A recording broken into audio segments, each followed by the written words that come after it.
ನಾನು ವಿನೂತನವಾಗಿ ಗೋಂದ್ಲಿ ನಿರ್ಮಾಣ ಮಾಡಿದ್ನಲ್ಲ, ಆ ವಿಡಿಯೋ ನೋಡಿದ ನಮ್ಮ ಹುಡುಗ ನೋಡಿ, ಅವನು ಅದೇ ಥರ ಮಾಡಬೇಕು ಅಂತ ಈ ಕಡಪ ಕಲ್ಲನ್ನ 2-3 ಸೈಜ್ ಕಡಪ ಕಲ್ಲನ್ನ ತಂದಿದ್ದಾನೆ.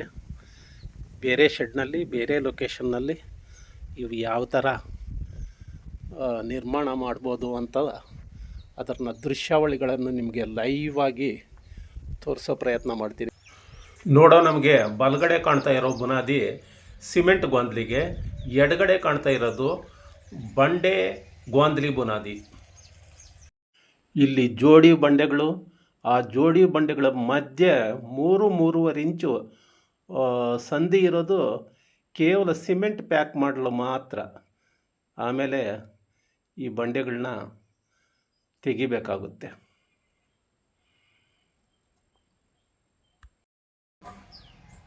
ಇದು ಸ್ವಲ್ಪ ಶ್ರಮ, ಆದರೆ ಒಂದು ಸತಿ ಮಾಡಿಬಿಟ್ರೆ ಇನ್ನು ರಾಮಾಯಣ ಇರೋಲ್ಲ.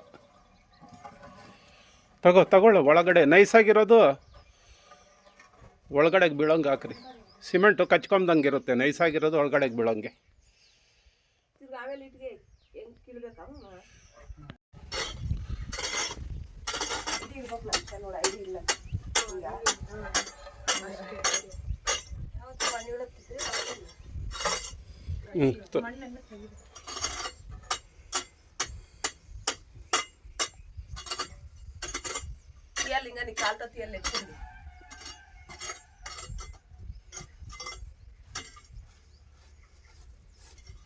ಸಾಕೇಳ್ರಿ. ಇನ್ನು ಮೀರು ಇನ್ನು ಬಂಡಿಗಳು ಎಲ್ಲಿದ್ದಾವೆ? ಅವು ತಗೋಬೇಕಲ್ಲ.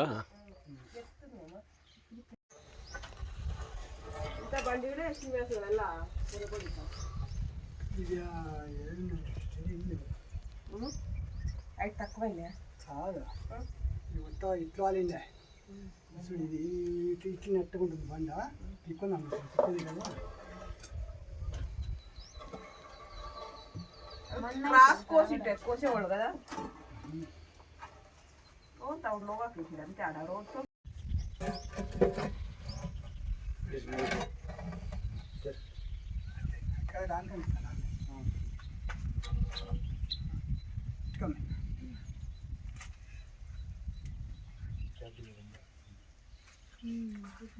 ఆ కడే అది లెవెల్ ఇక్కి నువ్వు పూడిచినావా పెట్టిటికి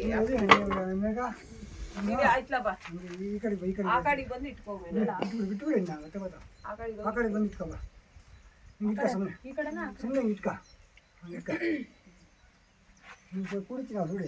ಈ ಓಡ್ತಿ ಎತ್ತು ಸರಿపోతుందిలే. ಇಟ್ಕೆ ಕಡಿಮೆ ಇದ್ರ ಬದಕ್ಕೆ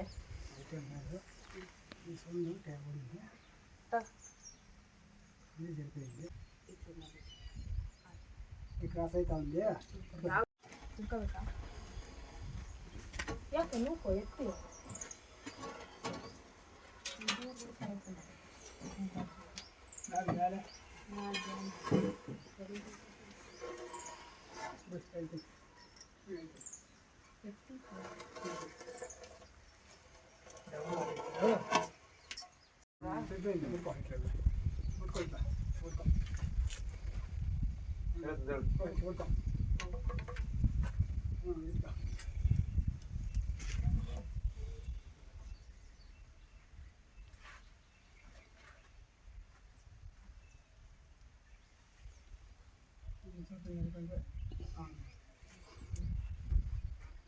ಶಲ್ಕ ಕೊಡ ಇಟ್ಕೊಂಡಿದ್ಯಾ? ಕೊಡ್ತೇನೆ.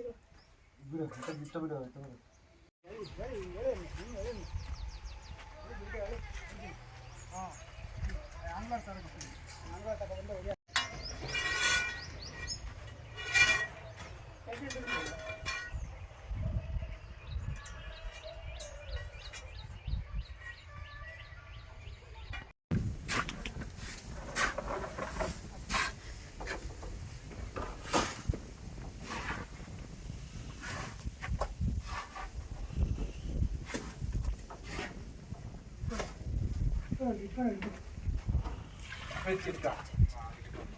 ಕಡ್ಡಿ ಕಡ್ಡಿ ಐತೆ ನಿಧಾನ.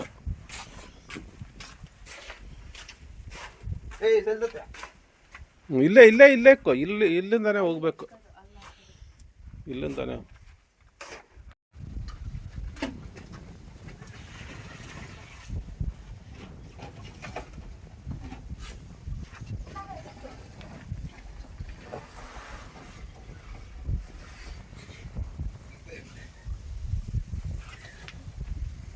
ನಿಧಾನ ಬಂಡಿಗಳಿಗಿಂತ ಜರುಗಿಸಿರ ತಗೋಯ್ತಾಗ.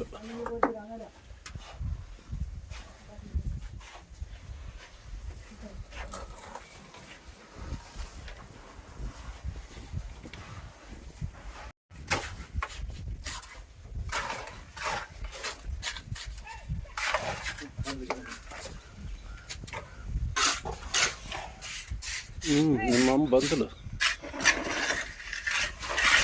ಹಂಗೆ ಅಂದ್ಕೊಂಡು ಹೋಗ್ಬಿಡು. ಸ್ವಲ್ಪ ಚೆನ್ನಾಗಿ ಹಂಗೆ ಕೂರಬೇಕು. ಹಂಗೆ ಓವರ್ ಮಾಡ್ದಂಗೆ ಸುಮಾರು ಕುಡ್ಕೊಂತ ಹೋಗ್ರಿ ಇಬ್ಬರು. ಒಬ್ಳೆ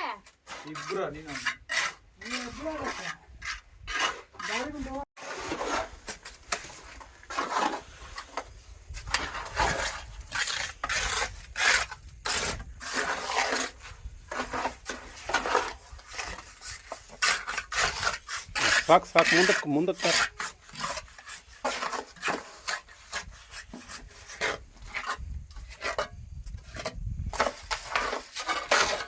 ನೋಡಿ, ಸ್ವಲ್ಪ ಕೂರ್ಕೊಂತಾನೆ ಹಾಕು ಹಂಗೆ.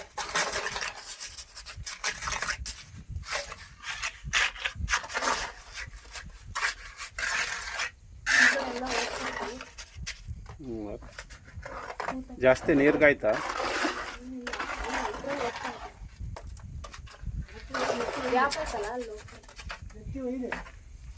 ಇಲ್ಲೇಳ ಆಗೋಯ್ತು. ನೀರು ತಗೊಬರ್ರಿ, ಓವರ್ ಮಾಡಬೇಡ್ರಿ, ಬಿಚ್ಕೊಂಡತ್ತ ಆಮೇಲೆ. ಏನಾದರೂ ಉಳ್ಸೋಕೆ ಹೋಗ್ಬಿಟ್ರೆ ಸ್ವಲ್ಪ ಹೆಚ್ಚು ಕಡಿಮೆಗಳಾಗ್ತವೆ.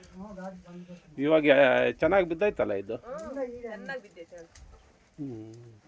ಅದಕ್ಕೆ ನಾನು ಪ್ಲಾನ್ ಮಾಡಿ ಬಂಡಿಗಳೆಲ್ಲ ಅದ್ದಾಡಿವಿ ಎಲ್ಲ ಹಾಕ್ಬಿಟ್ಟು ಮಣ್ಣು ಮುಚ್ಚಾಕ್ಬಿಟ್ವಿ. ಏನಾಗಲ್ಲ, ಒಂದೆರಡು ಸಿಮೆಂಟೇ ಹಾಕ್ಬೋದು ಅಷ್ಟಿಗಾದ್ರೆ.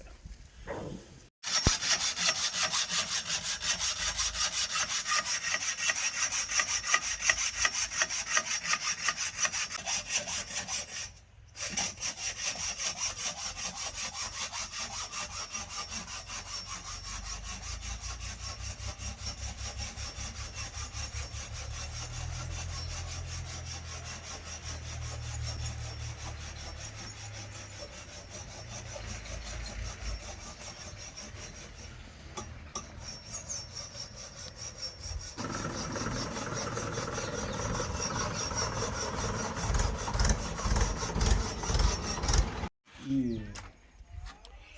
ಕುರಿಪಟ್ಲಿಗಳು ಮತ್ತೆ ಅಣ್ಣ ಗುಜರಾಡಳ್ಳಿನಾಗೆ ಹಿಂಗೆ ಮಾಡಿದ್ದೀವಿ.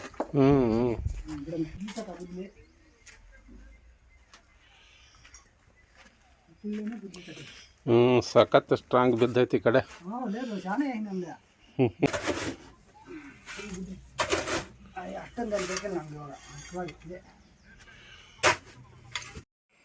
ಕೊನೆಯದಾಗಿ ಬಲಗಡೆ ಸಿದ್ಧವಾದಂಥ ಭದ್ರವಾಗಿ ಸಿದ್ಧವಾದಂಥ ಸಿಮೆಂಟ್ ಗೋಂದ್ಲಿ, ಎಡಗಡೆ ಬಂಡೆಗಳ ಗೋಂದ್ಲಿ ಇದೆ. ಈ ಬಂಡೆಗಳ ಗೋಂದ್ಲಿ ಜರ್ಗಾಡೋದು ಹಂಗೆ ಹಿಂಗೆ ಏನಾದರೂ ತೊಂದರೆ ಆಗುತ್ತೆ ನಾವು ನೋಡಬೇಕು. ಹಂಗೆ ತೊಂದರೆ ಆದರೆ ಇದ್ರೂ ಅದೇ ಬಂಡೆಗಳ ಸಹಾಯದಿಂದ ಇದೇ ಥರ ಸಿಮೆಂಟ್ ಗೋಂದ್ಲಿ ಮಾಡಬೇಕು ಅಂತ ನಮ್ಮ ಹುಡುಗರು ಹೇಳ್ತಾ ಇದ್ದಾರೆ. ನೋಡೋಣ ಮುಂದೆ ಏನಾಗುತ್ತೆ ಅಂತ. ಕೊಟ್ಟಿಗೆ ಪದ್ಧತಿಯಲ್ಲಿ ಈ ಗೋಂದ್ಲಿಗಳ ಪ್ರಾಮುಖ್ಯತೆ ಏನು ಅಂತ ನಿಮ್ಗೆ ಸಪ್ರೇಟ್ ಹೇಳಬೇಕಾಗಿಲ್ಲ. ನೋಡಿದ್ರಲ್ಲ, ನೀವು ಪ್ರಯತ್ನ ಮಾಡಿ.